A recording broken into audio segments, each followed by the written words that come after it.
The waiting room is nearly empty at this hour. A woman sits beside the vending machine, phone face down on her lap, hands folded. She came in with her father 3 hours ago. The doctor said it would be another hour, maybe 2. There is nothing to do but wait. And in that waiting, something strange happens. She begins to notice all the small promises she has broken to herself over the past month. The unread book on her nightstand. The morning walks she skipped. The journal entries that never made it past a title. Not dramatic failures. Just a slow drift. A habit of saying tomorrow when she meant today. And now, in this bright, quiet place where time moves differently, she wonders why it is so hard to keep faith with herself when no one else is watching. This is the question that comes up often when people search for wisdom about building better habits. Not how to start. Not even how to stay motivated. But something quieter and more uncomfortable. Why does it hurt so much when we fail to do the small things we promised ourselves? Why does a skipped morning routine feel less like laziness and more like betrayal? There is something beneath the surface here, something the old thinkers understood very well. Discipline is not really about productivity. It is about respect. It is about whether you believe your own word matters when the only person listening is you. The woman in the waiting room is not lazy. She works long hours. She shows up for her family. She keeps her commitments to others without hesitation. But somewhere along the way, she learned to treat herself as the last person on the list. The one who could wait. The one who would understand. And for a while, that worked. But tonight, in the stillness, she realizes that every time she broke a small promise to herself, she was teaching herself something. She was learning that her own intentions were negotiable. That her word to herself did not carry weight. And over time, that lesson became a kind of background hum, a quiet belief that she could not really count on herself. That is the real cost of inconsistency. Not the missed workout or the unfinished project. But the slow erosion of self-trust. There is an old idea, one that runs through much of the practical philosophy that came out of Greece and Rome, that goes something like this. The person who cannot govern themselves cannot be free. It sounds stern at first. But what it really means is softer than that. It means that if you live at the mercy of every impulse, every distraction, every mood, you are not actually making choices. You are being moved. And when you are being moved, you lose the sense that your life belongs to you. Discipline, in that older sense, is not about punishment. It is about reclaiming agency. It is about learning to mean what you say, even when no one else will ever know whether you followed through. Let's make this smaller. Think about one habit you have been trying to build. Maybe it is drinking more water. Maybe it is going to bed earlier. Maybe it is setting aside 10 minutes to sit quietly before the day begins. Nothing grand. Just one small, repeating action. Now think about the last time you skipped it. What happened in that moment? Probably nothing dramatic.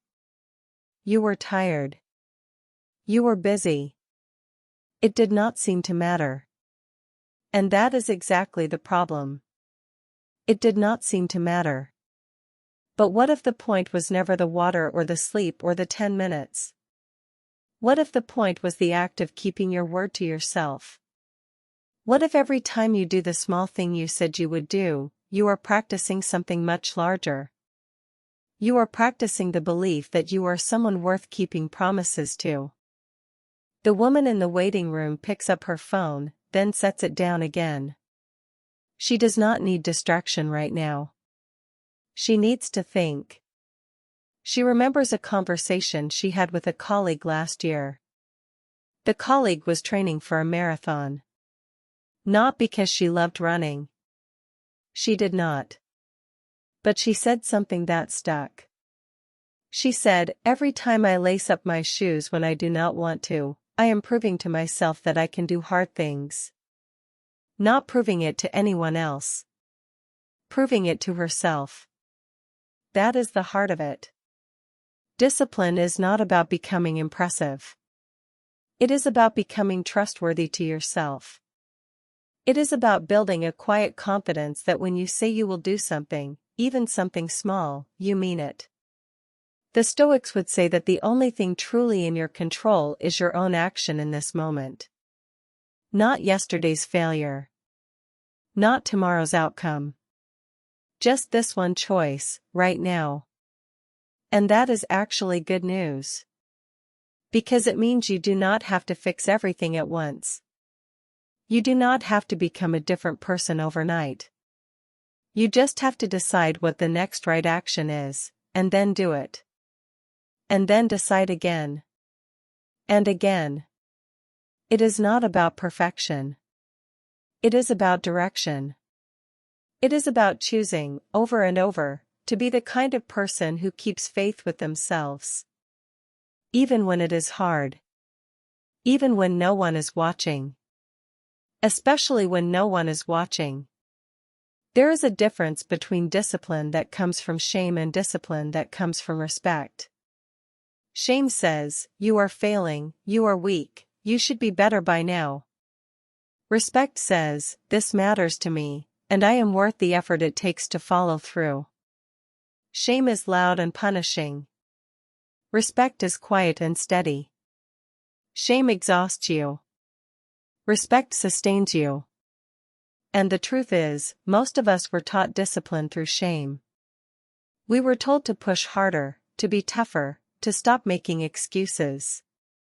But that kind of discipline does not last. It burns out. It turns into resentment. The discipline that lasts is the kind that is rooted in care. In the simple belief that your life is worth tending. That your word to yourself is worth keeping. The woman stands and walks to the window. The parking lot is almost empty. A few cars. A distant light. She thinks about tomorrow. She thinks about the morning routine she has been avoiding. Not because it is hard. But because she stopped believing it mattered. She stopped believing she mattered enough to keep it. And that realization is both painful and clarifying. Because now she sees it. The habit was never the problem. The problem was the story she was telling herself underneath it. The story that said she was the one person in her life who did not deserve her own attention. Her own consistency. Her own respect. Here's what the old wisdom offers. Not a system. Not a hack. Just a way of seeing. When you keep a promise to yourself, even a small one, you are not just building a habit. You are building a relationship. A relationship with the person you are becoming. And like any relationship, it is built on trust. On showing up. On meaning what you say. You would not repeatedly cancel plans with a friend and expect the friendship to stay strong. You would not make promises to someone you love and then break them without consequence. So why do we think we can do that to ourselves and not feel the cost? The cost is real. It shows up as doubt. As hesitation. As the quiet belief that we cannot count on ourselves when it matters. But the opposite is also true. Every time you follow through, even when it is hard, even when it is small, you are making a deposit. You are building evidence. Evidence that you are someone who keeps their word. Someone who can be trusted. Someone who respects themselves enough to try. And over time, that evidence becomes something stronger. It becomes self-respect. Not the loud, showy kind. The quiet kind. The kind that does not need to announce itself. The kind that just knows, deeply, that when you say you will do something, you mean it. The woman turns back toward her chair. The waiting continues. But something has shifted. She is not thinking about all the habits she has failed to keep. She is thinking about one. Just one. The morning walk. 10 minutes. Around the block. Nothing grand. But tomorrow, if her father is okay, if the night turns toward morning the way nights do, she will lace up her shoes. Not because she has to. Not because someone is watching. But because she wants to remember what it feels like to keep a promise to herself. She wants to practice the belief that her word, even to herself, carries weight. If you are lying here tonight thinking about the habits you have not kept, the routines you have let slip, the small promises you have broken to yourself, let this be the thing you take with you. You are not failing. You are learning. You are learning what it means to respect yourself enough to follow through. And that learning does not happen all at once. It happens in small moments. In the choice to do the next right thing, even when no one will ever know. That is where discipline lives. Not in the grand gestures. But in the quiet, repeated choice to be someone you can count on. When you keep your word to yourself, you are not just building a habit. You are building a life you can trust. Let that thought settle as you close your eyes. Tomorrow will come. And when it does, you will have another chance. Another small choice. Another opportunity to practice the kind of discipline that is rooted not in shame, but in respect. Rest now. You are worth the promises you make. And you are capable of keeping them.